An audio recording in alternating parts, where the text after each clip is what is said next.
Fala galera, beleza? Hoje eu começo uma série de vídeos da área da pediatria, que são assuntos de provas e que levam muitas crianças ao pronto-socorro diariamente. Vai ser uma série sobre as infecções respiratórias, e nesse primeiro vídeo eu vou falar sobre o resfriado.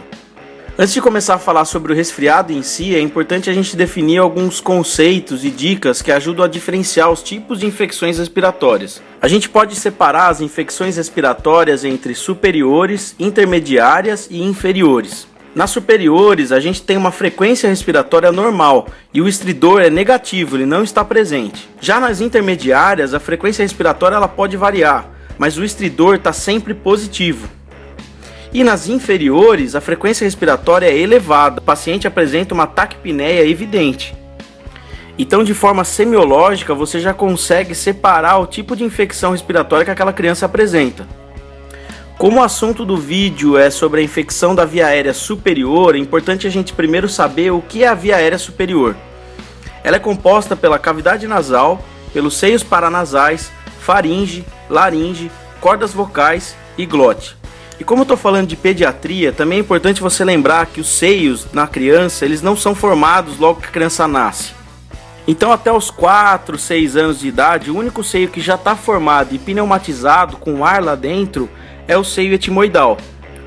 O seio maxilar, ele a partir dos 4 ou 6 anos, ele passa a ser pneumatizado. Ele estava formado, mas ele passa a ser pneumatizado. O ar começa a preencher aquela cavidade.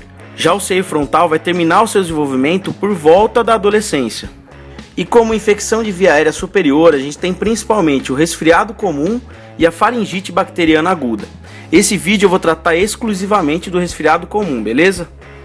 E quando a gente fala de infecção de via aérea superior, os principais agentes estão listados nessa tabela que eu peguei do Sociedade Brasileira de Pediatria, que inclusive é o livro que eu uso como referência. Muitas pessoas usam o Nelson como referência para pediatria, mas eu gosto mais do Sociedade Brasileira de Pediatria. Primeiro porque ele é brasileiro e fala mais da nossa realidade. Segundo, por prestigiar algo que é brasileiro. E terceiro, porque eu acho ele muito mais fácil de ler. Mas aí fica a seu critério. Nesse quadro a gente pode ver que o rinovírus é de longe o principal agente do resfriado comum. E percebam que a sazonalidade dele é durante todo o ano. Tem um outro vírus aqui também que eu queria chamar a atenção, que é o vírus sincicial respiratório. Eu vou fazer um vídeo específico sobre ele, porque ele é aquele vírus da bronquiolite. Já o coronavírus e o influenza, eles são vírus que preferem locais de acordo com a temperatura. O para-influenza, ele está relacionado mais com a laringite aguda. E o rinovírus, como eu já falei, que é o principal, é o nosso aqui do assunto, é o que causa a rinofaringite aguda, é o vírus do resfriado. A transmissão do rinovírus ela é dada através do contato com a inoculação viral na mucosa nasal ou ocular. Nós vamos ver que isso é extremamente importante para prevenir a doença. E aqui eu coloquei um dado importante, 39% das crianças apresentam o vírus isolado nas mãos. O período de incubação dele é rápido, de 8 a 16 horas, e a excreção viral se dá de 2 a 3 dias após a incubação e o aparecimento dos sintomas. Outra coisa importante que a gente tem que saber do resfriado é que ele tem algumas complicações. A principal delas é a otite média aguda, e seguida da rinocinusite. E aí presta atenção que eu também já fiz um vídeo sobre cada um desses assuntos. Voltando ao resfriado, o quadro clínico ele é de aproximadamente 7 dias. A criança apresenta tosse, que piora durante a noite. E isso a gente sabe.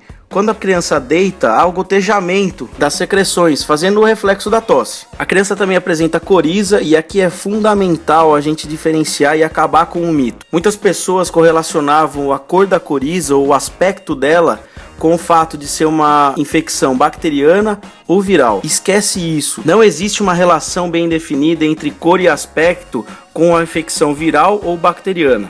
A obstrução nasal também está presente. A febre, que muitas pessoas costumam dizer que a febre do resfriado ela é sempre baixa. Não necessariamente, tá? Você tem algumas interleucinas e essa febre pode estar inclusive alta, junto com um quadro de mialgia, adinamia e cefaleia. O diagnóstico do resfriado ele é clínico, mas você também pode fazer a coleta material da secreção mais o isolamento em cultura, ou então fazer o PCR, que seria o padrão ouro. Na prática, Brasil, todo mundo sabe, diagnóstico é clínico. Quanto ao tratamento, é importante a gente prestar atenção em algumas coisas. Primeiro, o tratamento é mais sintomático, nós vamos tratar os sintomas do paciente. Então é aqui que a gente tem que tomar cuidado. Por quê? O antipirético faz parte do tratamento sintomático? Faz. Está presente na literatura? Também. Mas pela prática clínica e dependendo da escola utilizada, você vai ver que o antipirético é usado com uma certa parcimônia. Por quê? Se a criança estiver bem, apesar da febre, compensa a gente apenas observar e não fazer o uso do antipirético. Por que isso? Porque o vírus ele não tolera muito uma temperatura acima dos 38 graus Celsius. Então, se a criança está bem, compensa eu baixar a febre dela? Não. Observo. Caso essa febre aumente muito e a criança apresente alguns sinais e sintomas importantes, aí sim você entra com antipirético. Lembrando, a gente tem que observar, já que a febre alta pode causar uma série de complicações. Mas via de regra, criança bem, apesar da febre, não faça uso do antipirético. Outra coisa muito importante, a gente tem que ofertar líquido para esse paciente. Fluidificar as vias aéreas, é muito importante limpar aquela região. O uso de antihistamínicos e do anti-inflamatório não hormonal, ele está indicado de acordo com a cartilha que eu peguei da Santa Casa de São Paulo. Mas é lógico, né? Isso aqui você tem que usar também com uma certa parcimônia em casos específicos. E o principal, prevenção do resfriado comum, lavar as mãos. Óbvio, em literatura também eles colocam a utilização de máscaras, mas a gente sabe que na prática isso acaba não acontecendo. Então o principal é orientar a mãe e a criança a lavar as mãos. Lembrando que muitas crianças ficam em creches e em escolas. Então para evitar o contágio de outras pessoas, é legal a gente orientar dessa forma. Bom, e era isso que eu tinha para falar sobre o resfriado comum. Apesar de ser uma coisa simples, ele acomete muitas crianças e é motivo de consulta em pronto-socorro durante o ano inteiro. Além disso, assunto recorrente nas provas de residência. Fora isso, já sabe, né? Clica aí no curtir o vídeo, se inscreva no nosso canal, conheça a nossa página no Facebook também, que lá sempre tem algumas novidades interessantes. Valeu, um abraço!